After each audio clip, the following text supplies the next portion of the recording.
மதச்சார்பற்ற ஜனதாதள கட்சியினுடைய தலைவர் முன்னாள் பிரதமர் தேவேகவுடாவுடைய பேரன் அவருக்கு எதிரான அந்த பாலியல் குற்றச்சாட்டு, அவருடைய தந்தைக்கு எதிரான அந்த பாலியல் குற்றச்சாட்டு, அது தொடர்பாக வெளிவந்துள்ள அந்த காட்சி படங்கள், அது பரவலாக மக்களிடையே பரவியது. இவை யாவும் சேர்த்து கர்நாடக அரசியலில் பாஜகவிற்கு இருந்த அடிப்படை ஆதரவை முழுவதுமாக தகர்த்தெறிந்து விட்டது என்று சொல்லக்கூடிய அளவிற்கு இந்த எதிர்ப்பு அலை வீசியிருக்கிறது. இதுதான் மோடி அரசிற்கு கிடைத்திருக்கக்கூடிய மிகப்பெரிய ஒரு அதிர்ச்சியாகும்.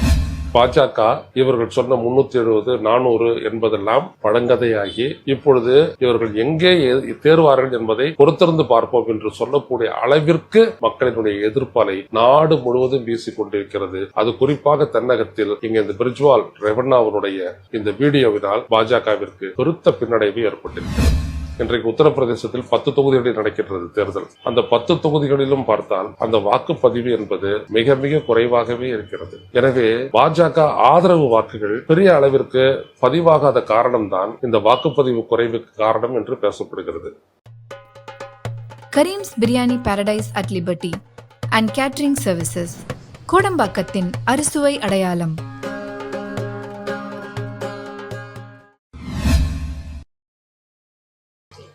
வணக்கம் தோழர்களே, ரோசோ செய்திகளின் வாயிலாக இன்று மீண்டும் உங்களை சந்திப்பதில் பெருமகிழ்ச்சி அடைகின்றேன்.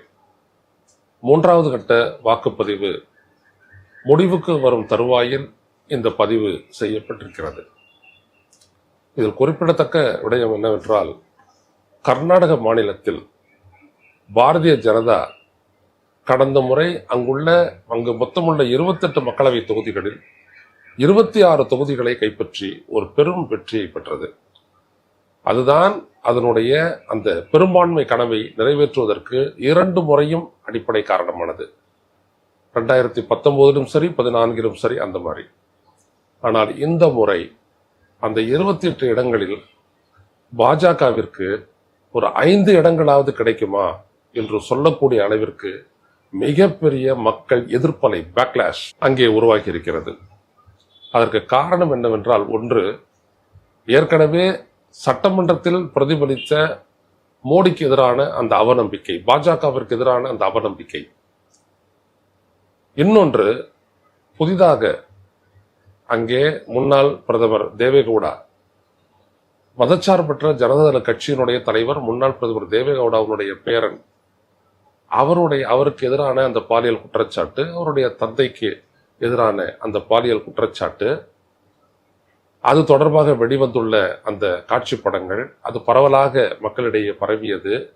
இவை யாவும் சேர்த்து கர்நாடக அரசியலில் பாஜகவிற்கு இருந்த அடிப்படை ஆதரவை முழுவதுமாக தகர்த்தெறிந்து விட்டது என்று சொல்லக்கூடிய அளவிற்கு இந்த எதிர்ப்பு அலை வீசியிருக்கிறது. இதுதான் மோடி அரசிற்கு கிடைத்திருக்கக்கூடிய மிகப்பெரிய ஒரு அதிர்ச்சியாகும். அது மட்டுமல்ல, இந்த விவகாரம், இந்த பாலியல் குற்றச்சாட்டு விவகாரம், அது தொடர்பான இந்த வீடியோ காட்சிகள், இவை யாவும் கர்நாடகத்தோடு நின்று விடாமல் அது மராட்டியத்திலும் கோவாவிலும் கூட எதிரொலித்திருக்கிறது. அங்கே எல்லாம் கூட இது பேசுபொருளாகி இருக்கிறது. அதற்கு காரணம் என்னவென்றால், இது தெரிந்தே இப்படிப்பட்ட நடவடிக்கைகளில் இவர் பிரிஜ்வால் ரெவண்ணா இறங்கி இருக்கின்றார் என்பது தெரிந்தே அவருக்கு இடம் அளிக்கப்பட்டிருக்கிறது, மீண்டும் போட்டியிட இடம் அளிக்கப்பட்டிருக்கிறது என்கின்ற காங்கிரசின் குற்றச்சாட்டு. இரண்டாவது, இதை தடுக்க வேண்டும் என்பதற்காக அவருடைய கார் ஓட்டுநரே இதை வெளியிட்டு பாஜகவினுடைய முக்கிய நிர்வாகி ஒருவரிடம் கொடுத்து அது வெளியான அந்த விவகாரம், இதையெல்லாம் பாஜக உரிய நேரத்தில் தடுக்க தவறியது என்கின்ற ஒரு குற்றச்சாட்டு. இப்படிப்பட்டவர்களை பாஜகவினுடைய தலைமை காக்கிறது என்கின்ற நிலையில் அது மக்களிடையே ஒரு செய்தியாக பரவி இன்றைக்கு இளைய சமூகத்தினருடைய முழுமையான ஒரு எதிர்ப்புக்கு பாஜக ஆளாக்கி நிற்கிறது. அதனால்தான் அது இப்பொழுது தேர்தல் நடைபெறக்கூடிய இந்த வட கர்நாடகத்தினுடைய 14 தொகுதிகள், அதோடு சேர்ந்து கோவாவினுடைய 2 தொகுதிகள், பிறகு மராட்டியத்தில் இருக்கக்கூடிய 10க்கும் மேற்பட்ட தொகுதிகளிலும் இன்றைக்கு இது எதிரொலித்திருக்கிறது. எனவே பாஜக இவர்கள் சொன்ன 370, 400 என்பதெல்லாம் பழங்கதையாகி இப்பொழுது இவர்கள் எங்கே தேர்வார்கள் என்பதை பொறுத்திருந்து பார்ப்போம் என்று சொல்லக்கூடிய அளவிற்கு மக்களினுடைய எதிர்ப்பாலை நாடு முழுவதும் வீசிக் கொண்டிருக்கிறது. அது குறிப்பாக தென்னகத்தில் இங்க இந்த பிரிஜ்வால் ரெவண்ணாவினுடைய இந்த வீடியோவினால் பாஜகவிற்கு பெருத்த பின்னடைவு ஏற்பட்டிருக்கிறது. ஒரு நேரத்தில் அவர்களை பொறுத்தவரை கர்நாடகா எந்த அளவிற்கு முக்கிய மாநிலம் என்றால் 2018ஆம் ஆண்டு சட்டப்பேரவை தேர்தலில் 36% வாக்குகளை மட்டுமே பெற்ற பாஜக கட்சி அடுத்த 6 மாதத்தில் 2019 மக்களவை தேர்தலின் போது அது பெற்ற வாக்கு 51.40%. அது பெற்ற இடங்கள் 25+1. சுமலதா அவர் பாண்டியா தொகுதியிலிருந்து அவர் போட்டியிட்டார், அவர் வெற்றி பெற்றார் பாஜக அவருடைய ஆதரவுடன். 26 தொகுதிகள். அப்படிப்பட்ட ஒரு நிலையில் இன்றைக்கு 36 விழுக்காடு வாக்குகளாவது இவர்கள் பெறுவார்களா? இவிஎம்லாம் என்ன ஆச்சுங்க, அதெல்லாம் அப்புறம். இவிஎம் இவங்களுக்கு ஓரளவுக்கு பர்சன்டேஜ் இருந்ததுனா தானே மற்ற இடத்துல மற்ற வேட்பாளர்களுக்கு விடக்கூடிய ஓட்டுகளை எடுத்து போட்டு 50%க்கு வரலாம். இந்த 36% இங்க வருமா அப்படின்றது அவங்களுக்கு கேள்விக்குறியாகி போயிருக்கக்கூடிய ஒரு சூழல் தான் இப்பொழுது நிலவுகிறது. அதுவே கிடையாது.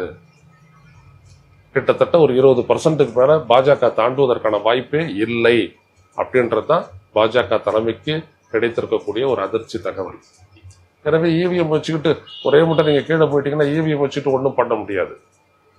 அதுதான் தமிழ்நாட்டிலேயும் பாஜக தலைமையிலான அந்த கூட்டணிக்கு நேர போகக்கூடிய ஒரு மிகப்பெரிய மூக்கறுப்பு என்று கூட சொல்லலாம். ஸோ இந்த நிலையில் தான் கர்நாடகத்தினுடைய தேர்தல் முடிவுகள், மராட்டியத்தினுடைய தேர்தல் முடிவுகள், கோவாவினுடைய தேர்தல் முடிவுகள் அமைய போகிறது. இதே போல வடக்கிலும் சரி, இன்றைக்கு உத்தரப்பிரதேசத்தில் 10 தொகுதிகளில் நடக்கின்றது தேர்தல். அந்த 10 தொகுதிகளிலும் பார்த்தால் அந்த வாக்குப்பதிவு என்பது மிக மிக குறைவாகவே இருக்கிறது. எனவே பாஜக ஆதரவு வாக்குகள்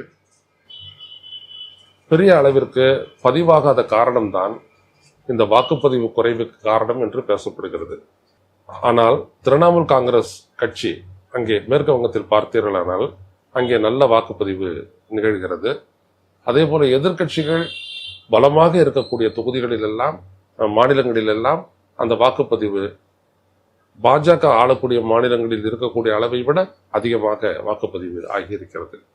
இது எல்லாம் பாஜகவினுடைய செல்வாக்கு வீழ்ச்சியை காட்டுகிறது. இதுதான் இன்றைய அளவில் 3வது கட்ட தேர்தல் நிறைவடைந்துள்ள இந்த சூழலில் நமக்கு கிடைத்திருக்கக்கூடிய செய்தி. மேலும் பல செய்திகளுடன் மீண்டும் சந்திப்போம். நன்றி, வணக்கம். ஊடகம் கார்ப்பரேட் அரசியல்வாதிகளின் கைப்பாவையாக அடிமைகளாக இருந்தது போதும், இனி சாட்டை எடுத்து சுழற்றும் நேரம் வந்துவிட்டது. ஊடகம் பொதுமக்களாகிய உங்களுக்காக, உங்களாலேயே இயக்கப்பட வேண்டும். ஊடக சுதந்திரத்திற்காக உங்களின் பங்களிப்பை இன்றே அளித்திடுங்கள்.